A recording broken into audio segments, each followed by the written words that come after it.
Así, Dani, si quieres, estamos bien.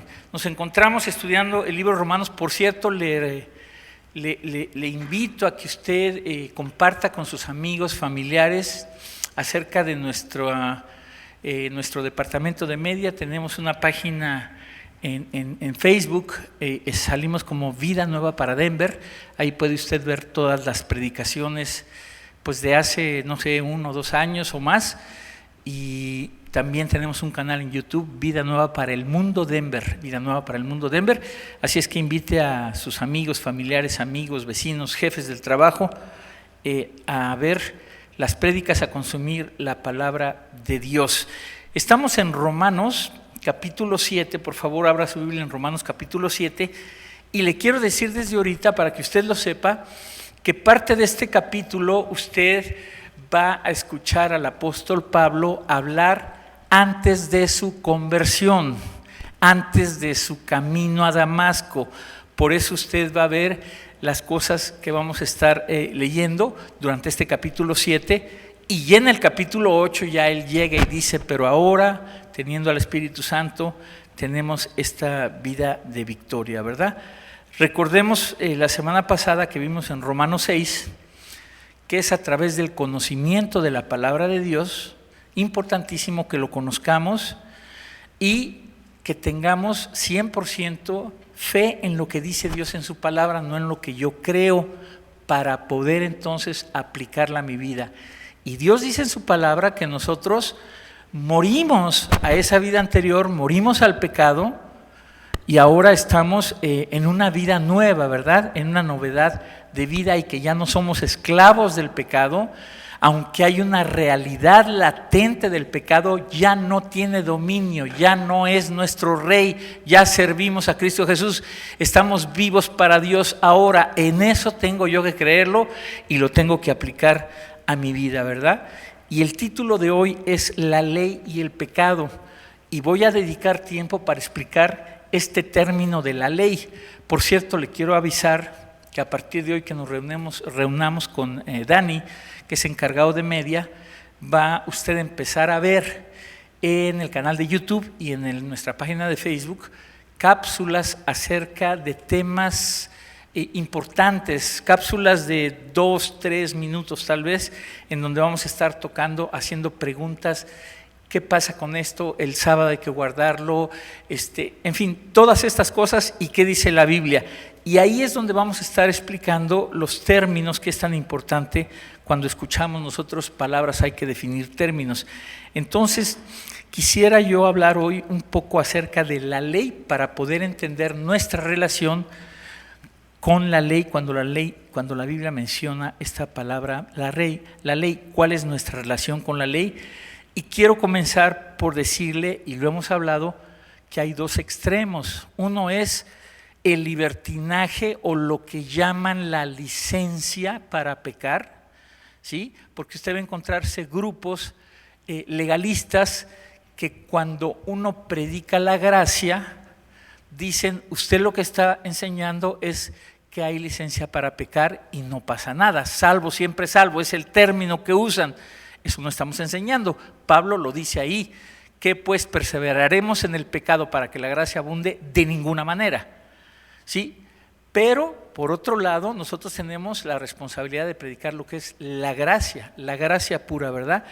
Entonces tenemos este extremo, que es el libertinaje, o lo que se llama la licencia para pecar, que mucha gente así también ve su cristianismo, dice: pues yo puedo darle placer a mi vida y sigo bien con el Señor, ¿verdad? Desde luego que hay gente que se acomoda así las cosas.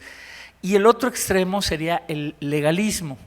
El legalismo, que lo podemos definir rápido como un conjunto de reglas o imposiciones que miden mi espiritualidad. A través de esas reglas y códigos de conducta, y de esto haz, esto no haz, yo mido mi espiritualidad, ¿verdad? Entonces se enfatiza un sistema de reglas y reglamentos, tanto para alcanzar la salvación, fíjese nada más, como para el crecimiento espiritual. Y los legalistas, o la gente que están dentro de esta categoría del legalismo, creen que es necesario, indispensable, la estricta adherencia y cumplimiento a estas reglas y reglamentos, ¿verdad? Doctrinalmente el legalismo es una posición opuesta a la gracia totalmente, ¿verdad? Esto es importante que nosotros lo sepamos. Bueno, entonces vamos a comenzar en esta introducción viendo qué es la ley.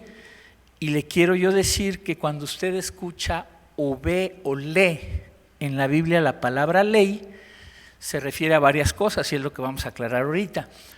En primer lugar, la palabra ley en el hebreo es Torah, la Torah, y tradicionalmente la Torah son los primeros 5 libros de la Biblia, ¿sí? Génesis, Éxodo, Levítico, Números, Deuteronomio. Eso es la ley de Moisés, incluye aspectos morales, ceremoniales, civiles y dietéticos. Por eso tanta confusión cuando la gente pregunta que ya no debemos guardar la ley, que Cristo no ya abolió estas cosas. Sí, algunas cosas fueron abolidas, no la ley moral. Se abolieron varias cosas ceremoniales, se abolieron varias cosas dietéticas porque Dios ya limpió todo. Esto lo ve usted en Hechos 10, en la visión de Pedro cuando bajan los animales y Pedro dice, no, yo cómo voy a comer cosa inmunda, y le dice el Señor, come lo que yo ya limpié.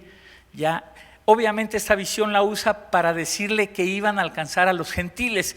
Ya estudiamos el libro de los Hechos, ya pasamos por ese maravilloso libro y entendimos esta verdad. Entonces en el Antiguo Testamento la palabra ley es Torah y la palabra en el griego en el Nuevo Testamento es nomos. De ahí viene la palabra antinomianos, que yo le dejé aquí hace 2 o 3 semanas para saber qué es esto de antinomianos, los que están en contra de la ley, nomos. Pero en este pasaje de Romanos 7 que nosotros vamos a leer, escúcheme, la ley se usa para referirse a toda la Biblia, no nada más a los 5 primeros libros de la Biblia, no nada más al Nuevo Testamento, sino a toda la Biblia. Usted ve estas divisiones, por ejemplo, en Lucas 24, cuando Jesús va en el camino de Emaús después de la resurrección y se encuentra unos discípulos y les dice, todo esto era necesario que se cumpliese como está escrito de mí en la ley, los salmos y los profetas, en la ley, los profetas y los salmos, y ahí está incluyendo todo el Antiguo Testamento. Repito, en este capítulo 7 de Romanos, cada que mencionemos la ley se está refiriendo a toda la palabra de Dios, a toda la Biblia. Se lo pongo así de una manera más teológica, a la expresión total de la voluntad de Dios revelada. La ley es la totalidad de la expresión de la voluntad de Dios completa. Hermano, este libro que estamos viendo, lo estaba explicando en el estudio bíblico, aquí está la mente de Dios revelada, aquí está la mente de Dios y su voluntad revelada, hermano. Imagínense nada más qué cosa más maravillosa. Entonces, vamos a ver en primer lugar algunas características de la ley, de todo lo que es la Biblia y la palabra de Dios. Como un todo, vamos a ver la unidad de la ley en primer lugar. Antes de pasar, repito, y leer nuestro pasaje de hoy de capítulo 7 de Romanos, los primeros 6 versos, es necesaria esta explicación acerca de la ley. Y en primer lugar quiero hablar sobre la unidad de la ley. ¿A qué me refiero con la unidad de la ley? No se puede, como le hace mucha gente, tomar partes de la ley y dejar fuera otras. Esto sucede en muchas iglesias. En la iglesia americana, no digo denominaciones, en general en todo el país de Estados Unidos, usted lo está viendo. Ahora que fuimos al seminario de matrimonios en Cancún con el doctor Armando Alducin Fletcher, que nos acompañaron varias parejitas de aquí, nos la pasamos muy bien. Una de las características más importantes que tiene el doctor Armando Alducin Fletcher, y creo yo, y lo digo con mucho respeto y humildad, creo que es uno de los predicadores más preparados en Latinoamérica o en el mundo hispanoamericano, es que él da un panorama general de cómo está la situación en el mundo. Y ahorita usted vea, la situación mundial es tremenda. Ayer hablamos con una amiga que fue a la casa, tremenda la situación mundial. En todos los países, aquí está ardiendo la cosa. Sin hablar de nombres, internacionalmente, nacionalmente, en la política, en el comercio, hay una crisis mundial tremenda. Entonces, cuando hablamos aquí de tomar partes, la iglesia americana ha caído en el error de que nada más usted va a iglesias en donde nada más toman porciones. O gente que abiertamente le dice, solo quiero oír las promesas, no quiero que me hable de pecado, no quiero que me hable de juicios, no quiero, o sea, nada. Y no podemos, hermano, la ley es una unidad completa. Veamos estas verdades en algunos pasajes. El día de hoy, como introducción, hablando sobre la ley y esta primera característica que es la unidad de la ley, como un todo. Santiago 2:10, lo voy a traer por toda la Biblia, Santiago 2:10, Santiago está después de Hebreos. Le recomiendo que se aprenda las divisiones de la Biblia, el orden de la Biblia, que no es cronológico, si quiere luego preguntarme por qué, pero apréndase el orden para encontrar los libros más rápidamente. Ese es un punto muy bueno que dice Armando, la gente ya trae su celular. Tiene sus inconveniencias, porque está usted enseñándole a su hijo que le dice que no use su celular, que tenga su celular. Allá en las clases está prohibido celular porque es la finta, ¿verdad? No, pues estoy viendo la Biblia, no es cierto. Y luego no sabe dónde están los libros en una Biblia. Entonces, Santiago 2:10, en este primer punto, en esta primera característica de que la ley hay una unidad completa, es toda la Biblia. Mire lo que dice. Porque cualquiera que guardare toda la ley, pero ofendiere en un punto, se hace culpable de todos. Gálatas 5:3. Gálatas 5:3, antes de Efesios, después de 2 Corintios. Y otra vez testifico a todo hombre que se circuncida, que está obligado a guardar toda la ley. Esto para los que creían que al circuncidarse ya estaban cumpliendo. Se tiene que guardar absolutamente toda la ley. No se puede escoger pedazos de la ley con los cuales yo decido con qué cumplir y con qué no. Tiene que ser absolutamente toda. Mateo 5:19, en el Sermón del Monte del Señor Jesús. Unos psicólogos cristianos hicieron una declaración, gente muy preparada que ha escrito muchos libros, y dijeron, si juntáramos todos los volúmenes de sanidad mental que existen en el mundo, no le llegamos al Sermón del Monte. Fíjese nada más, Mateo 5:19. De manera que cualquiera que quebrante uno de estos mandamientos muy pequeños y así enseña a los hombres muy pequeños será llamado en el reino de los cielos, mas cualquiera que los haga y los enseñe, este será llamado grande en el reino de los cielos. Repito, hay que tomar la ley como una unidad. En primer lugar, estamos hablando de varias características de la ley. Vamos a ver en segundo lugar la pureza de la ley de Dios. La pureza de la ley de Dios. Salmo 19, parte de la sección que se llaman los libros poéticos y de sabiduría. Job, Salmos, Proverbios, Eclesiastés y Cantar de los Cantares. Esta es la sección profética. Son 5 divisiones en el Antiguo Testamento, 5 divisiones en el Nuevo Testamento. Esta es la división de los libros poéticos. Salmo 19, versos 7 y 8, por favor. Hablando ahorita de la pureza de la ley, viendo varias características, ya vimos la unidad de la ley, ahora vamos a ver la pureza de la ley de Dios. Dice así la palabra de Dios acerca de la ley de la Biblia, de su palabra. La ley de Jehová es perfecta, fíjese bien, para que entienda cuando estamos diciendo que fuimos librados de la ley, no está diciendo, ahorita lo vamos a ver, la ley no es mala, los que estamos mal somos nosotros que no la podemos cumplir. Dice, la ley de Jehová es perfecta, que convierte el alma. O sea, se convierten las personas al escuchar la palabra de Dios, porque la fe es por el oír y el oír por la palabra de Dios. No porque te convenzas a la gente, no, es el mensaje de la palabra de Dios lo que convierte a las personas. Esto es significativo porque ahora en nuestros países latinoamericanos usted ve que la gente busca milagros. Ya hemos hablado de esto, no le voy a volver a repetir. Entonces, allá en México, de donde yo soy, no quiero mencionar otros países, en el árbol salió la imagen de la Virgen. Cierran el árbol, la policía ayuda y empiezan a adorar eso. Una mancha de aceite, está la cara de Cristo y empiezan a adorar una mancha de aceite.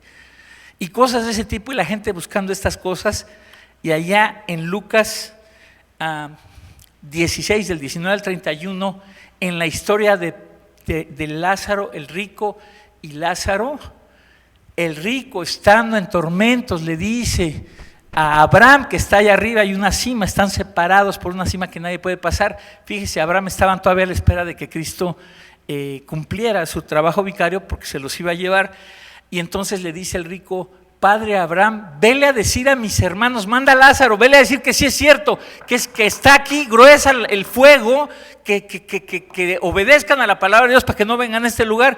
Y le dice Abraham: nadie puede pasar de aquí a ahí, ni Lázaro va a ir, porque aunque vaya y le diga esto, no se van a convertir con un milagro si ven que Lázaro va y resucita a los muertos, sino se van a convertir, dice, a la palabra de Dios tienen.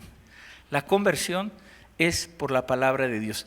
Primera de Timoteo 1:8, por favor.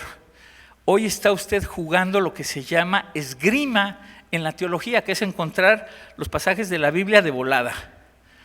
Primera de Timoteo 1:8, viendo la pureza de la palabra de Dios. Pero sabemos que la ley es buena si uno la usa legítimamente. Y por último, Romanos 7:12. Se la pongo facilita ahí donde estamos. Romanos 7:12.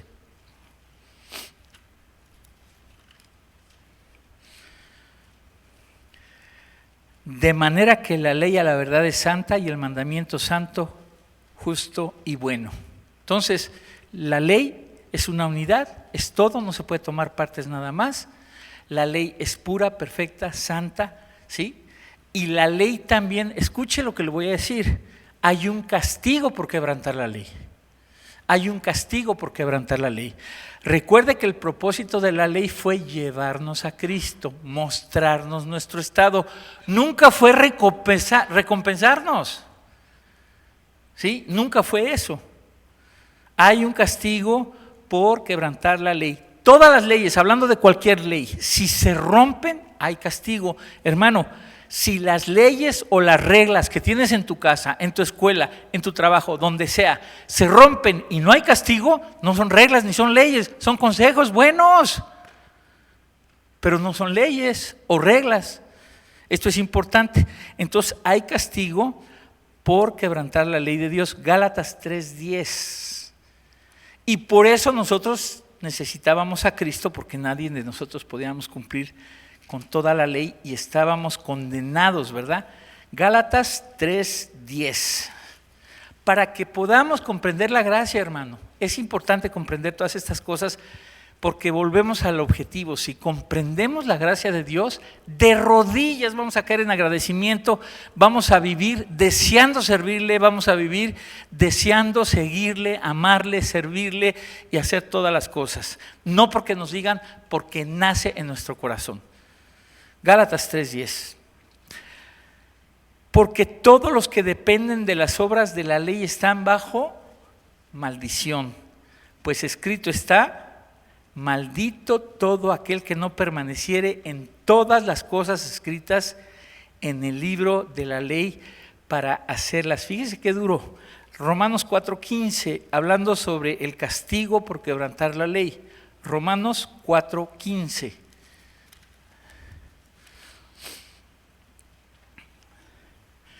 Pues la ley produce ira, pero donde no hay ley tampoco hay transgresión. La ley tiene que incluir castigo si se quiebra. Ahora, aquí sí se le van a volar los fusibles, ¿eh? A ver si me sigue.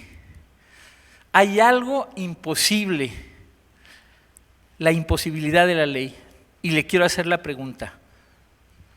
¿Puede ir alguien, escuche la pregunta, ¿puede ir alguien al cielo? A todos ustedes que ya llevan 7 capitulotes de Romanos, ¿puede ir alguien al cielo cumpliendo la ley?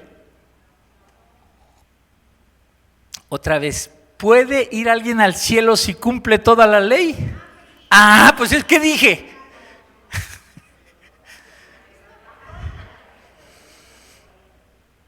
¿Sí? Lo que pasa es que nadie puede cumplir toda la ley.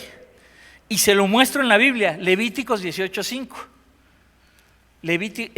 Potencialmente, para que me entienda, potencialmente es posible si alguien cumpliera toda la ley. ¿Quién fue el único que lo hizo? El Señor Jesús.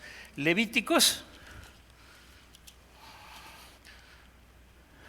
18:5.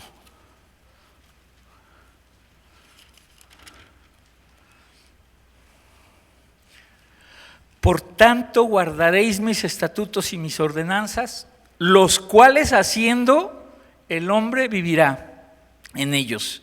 Yo, Jehová. Mateo 19:7. Le doy el contexto para que no se pierda. Cuando llegue el rico y le dice al Señor Jesús, ¿qué tengo que hacer para ir al cielo? Ya hice todo. Fíjate lo que le dice el Señor Jesús. ¿Perdón? 19:17. ¿Dije en 19:7? 19:17. No me trate de confundir, por favor. Él le dijo, ¿por qué me llamas bueno? Ninguno hay bueno sino uno, Dios. Mas si quieres entrar en la vida, la pregunta era, ¿qué tengo que hacer para la vida eterna? Guárdalo si tienes vida eterna. ¿Sí? Guárdalo si tienes vida eterna. Y Romanos 10:5. Repito, no se pierda viendo varias características de la ley, la unidad de la ley, la pureza de la ley, el castigo por quebrantar la ley, y ahorita estamos viendo que potencialmente quien cumpliera con todo eso pudiera ir al cielo, pero no es posible, ¿verdad? Nadie de nosotros podemos. Romanos 10:5.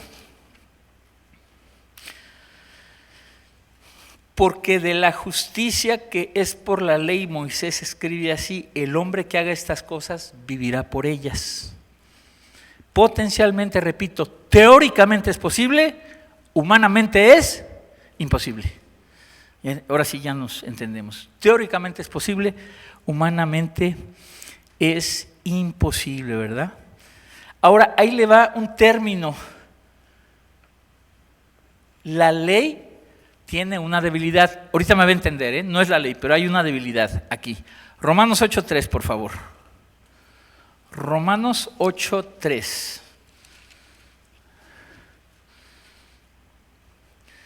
Porque lo que era imposible para la ley, mire, porque lo que era imposible para la ley, por cuanto era débil por la carne, Dios, enviando a su Hijo en semejanza de carne de pecado, y a causa del pecado, condenó al pecado en la carne. ¿Sabe qué está diciendo aquí? No hay problema con la ley, no hay debilidad en la ley, el problema somos nosotros, que nuestra carne es débil.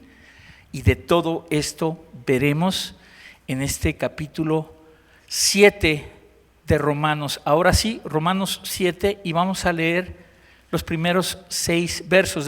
Después de esta breve explicación de la ley, vamos a leer, ¿qué es la palabra clave? La ley y el pecado, así se titula el tema de hoy, la ley y el pecado. Son las dos palabras claves en el capítulo 7, repito, que Pablo escribe y usa antes de ser convertido, de su conversión, cuando era Saúl. Él está mencionando aspectos de su vida antes de su conversión. Aquí vamos a ver, hermanos, se lo quiero explicar desde ahorita, un ejemplo muy importante sobre el matrimonio para poder entender lo que es estar muertos a la ley, al pecado, y ahora vivos para Dios. Dice así desde el verso 1.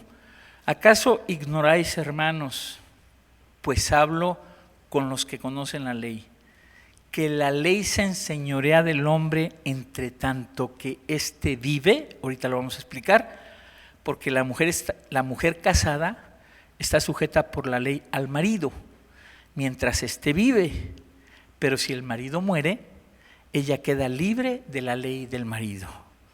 Así que si en vida del marido se uniere a otro varón, será llamada adúltera, pero si su marido muriere, es libre de esa ley, de tal manera que si se uniere a otro marido, no será adúltera.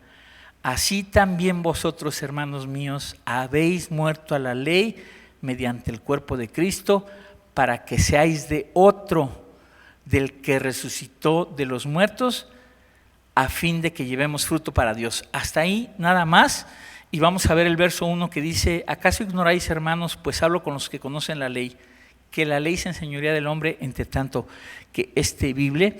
Pablo está diciendo aquí algo bien simple, hermano, y ahorita quiero que piense en cualquier ley humana. No habla de ninguna ley específica. Está diciendo que la ley tiene vigencias y jurisdicción sobre una persona mientras esta persona vive. Una vez muerta ya no. Y le pongo un ejemplo. Aquí en Estados Unidos hubo un asesino que se llamó Lee Harvey Oswald. ¿Quién sabe de qué estoy hablando? ¿A quién asesinó? Hay que estudiar historia, Lee Harvey Oswald. ¿Perdón? Dígalo fuerte. ¿Ya ve cómo sí sabe? Y entonces, él iba a tener un juicio, pero lo asesinan. Lo asesinan antes. Ya no había juicio. Ya estaba muerto. Ya no tenía jurisdicción ni vigencia el juicio sobre él porque ya había muerto.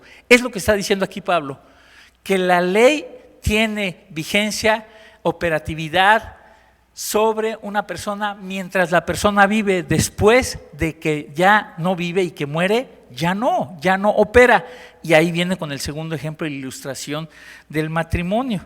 Esto es importante, vamos a leerlo otra vez, versos 2 y 3, porque la mujer casada está usando este ejemplo para dar una ilustración, porque la mujer casada está sujeta por la ley al marido mientras éste vive, pero si el marido muere, ella queda libre de la ley del marido.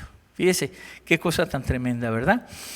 Y no está, alguien me dijo, se habla del divorcio, aquí no está hablando del divorcio. Pablo está usando esta analogía para ilustrar una verdad. Si su cónyuge vive y usted se va a vivir con otra persona, usted está adulterando.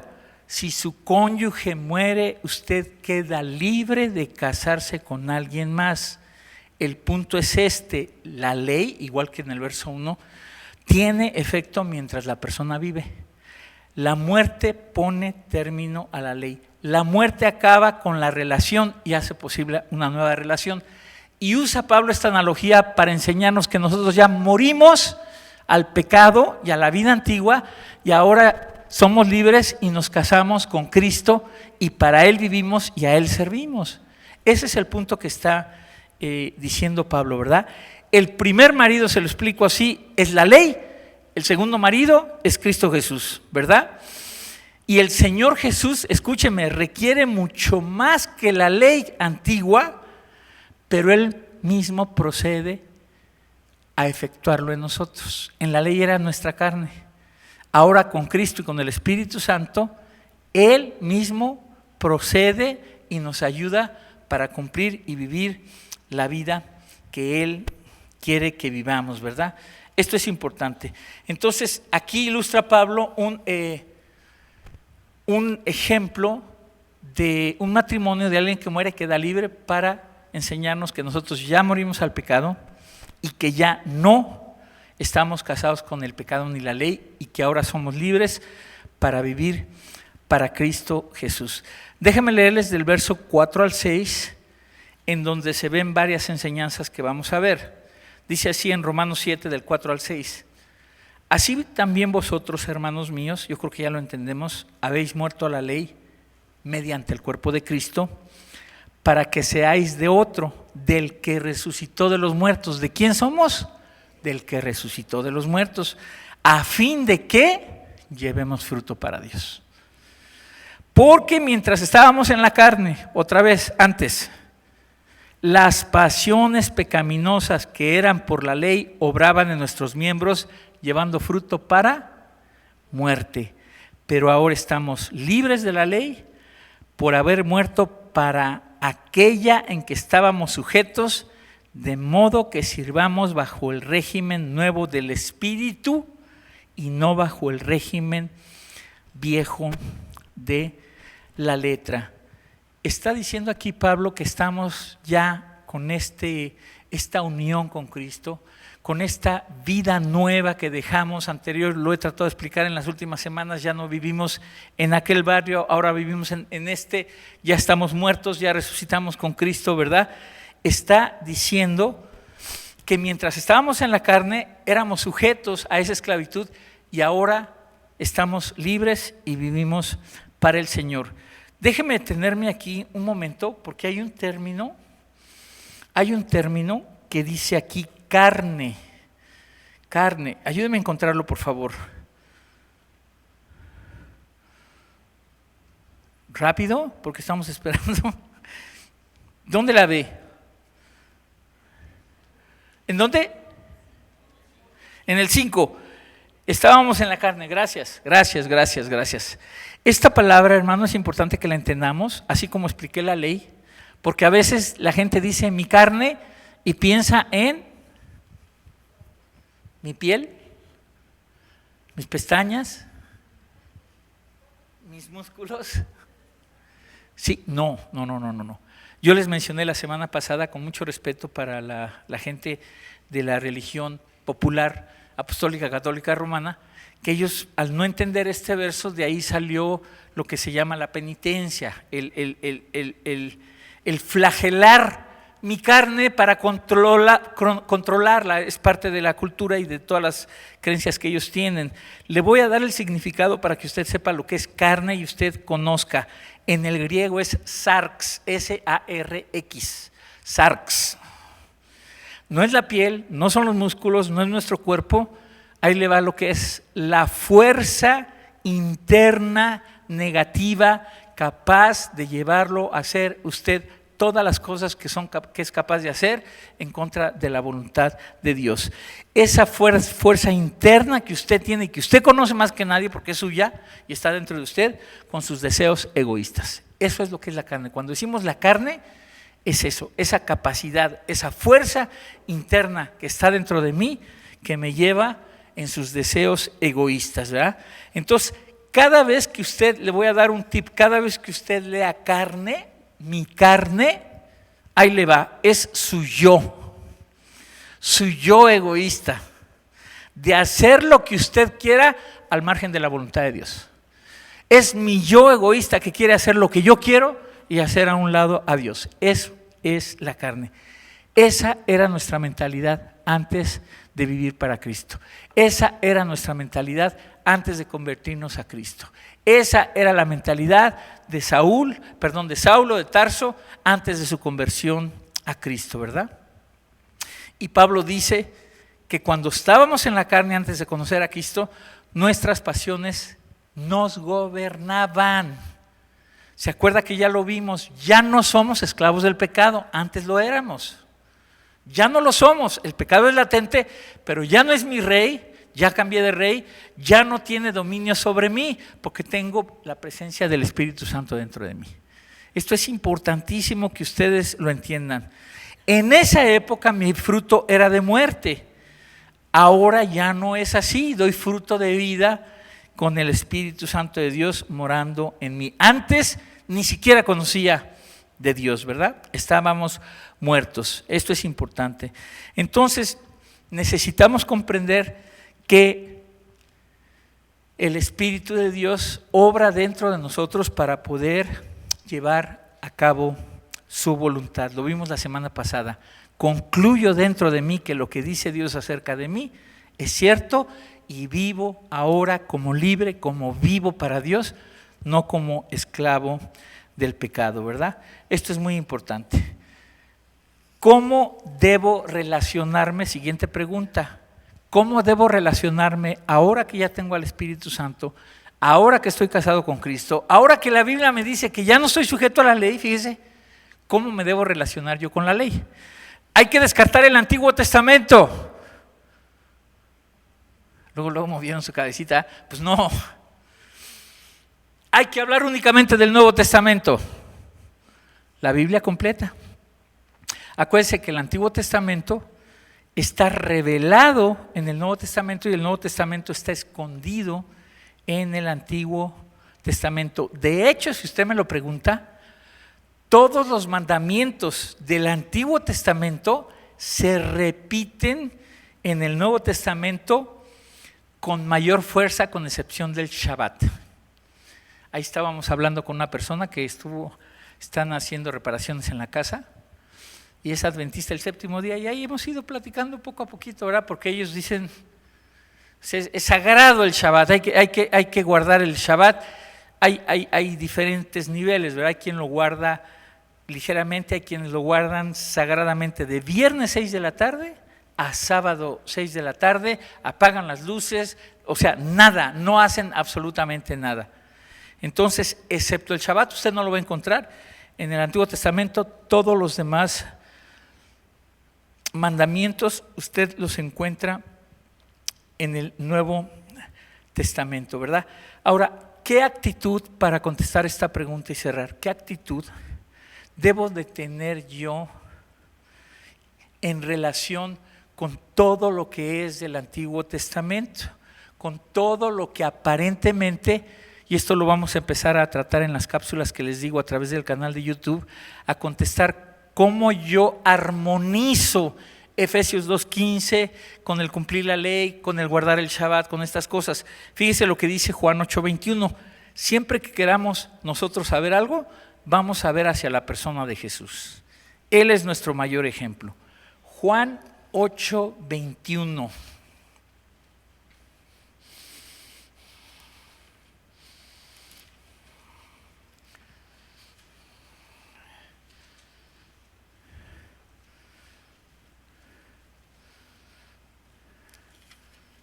No.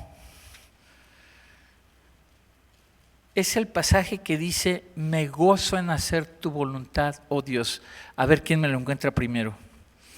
Me gozo en hacer tu voluntad, oh Dios. Esa es la actitud que debemos de tener. Me gozo en hacer tu voluntad. Ya no porque me obligan, ya no porque me dicen, ya no por el castigo, sino porque quiero, porque anhelo, porque deseo hacer tu voluntad. Ya tengo al Espíritu Santo que me ayuda a vivir así, hermano. ¿Ya me lo encontraron? ¿Perdón? Pero de Juan no me lo encontró. Lucas 10 que se la tomo. Lucas 10 que pues sí no tengo.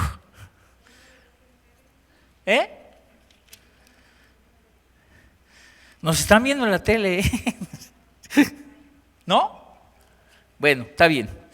Esa es nuestra actitud que debemos de tener con respecto a todo lo de antes, hermano, porque hay hermanos que han llegado al extremo de decir, no, pues eso estaba en el Antiguo Testamento, eso ya no tiene vigencia.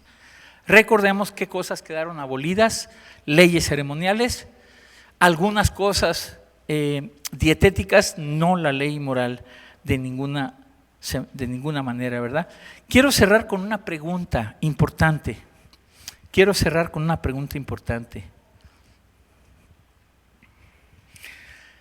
Si alguno de nosotros morimos esta noche, me incluyo para que vea que soy cuate, no lo quiero dejar solo.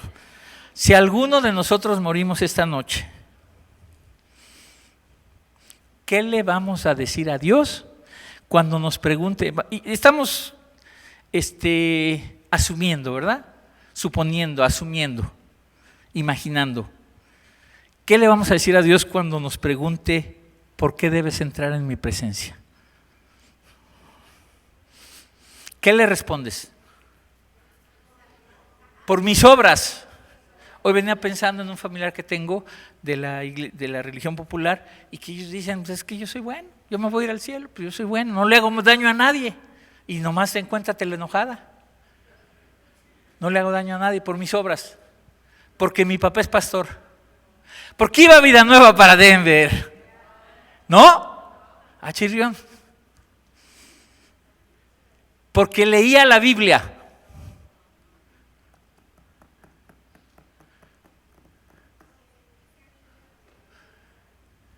porque ya fui justificado con la sangre de Jesús, ¿sí? Él me justificó, Él me perdonó todos mis pecados. Él me dio la vida eterna, ya nací de nuevo, ya soy hijo de Dios adoptado, ya soy parte de la familia de Dios, ya tengo la vida eterna. Desde aquí, no después de que partamos, ¿verdad? Esto es importante que lo sepamos.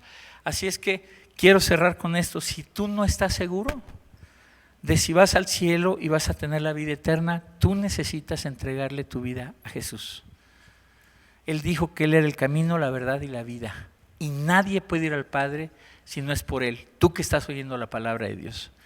Necesitas ahí pedirle perdón por tu vida y pedirle que te perdone, arrepiéntete de tu vida y para que puedas lograr el perdón de tus pecados. Vamos a orar. Padre Celestial, te damos gracias, Señor. Gracias por tu palabra, gracias por la gracia, Señor, que nos regalas, Señor, sin merecerlo.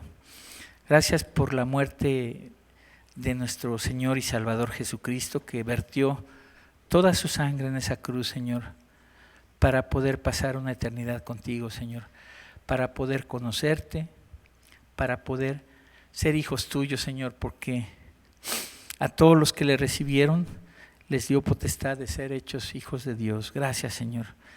Gracias, y aunque me cueste trabajo creerlo, no son mis obras, no es nada que yo haga, Señor, lo que me hace entrar a tu presencia en la eternidad. Es lo que hizo tu Hijo Jesucristo. Fui justificado por lo que Él hizo en esa cruz. Fui perdonado por lo que Él hizo en esa cruz, Señor. Y solo puedo vivir agradecido, dándote gracias, Señor. Y más con este regalo que nos diste a tu Espíritu Santo morando dentro de nosotros, para vivir para ti, Señor. Para cada día ser mejor, Señor. Para cada día tener mejores obras como fruto y resultado de que tú estás en mi vida, no para salvación, Señor. Para poder cada vez parecerme más a ti, Señor. Gracias por las personas que oyendo este mensaje, Señor, te piden perdón, se arrepienten y te piden que entres a su vida para que los salves y te conviertas en Señor de sus vidas, Señor. Gracias, gracias por todo lo que has hecho y lo que sigues haciendo y lo que seguirás haciendo, y por las promesas y la seguridad que tenemos de en quién hemos creído, que eres fiel para guardar nuestro depósito en aquel día. Te damos gracias, Dios Padre, por Cristo Jesús. Gracias por tu Espíritu Santo. Todo esto te damos las gracias en el nombre de Jesús, Señor. Amén y amén.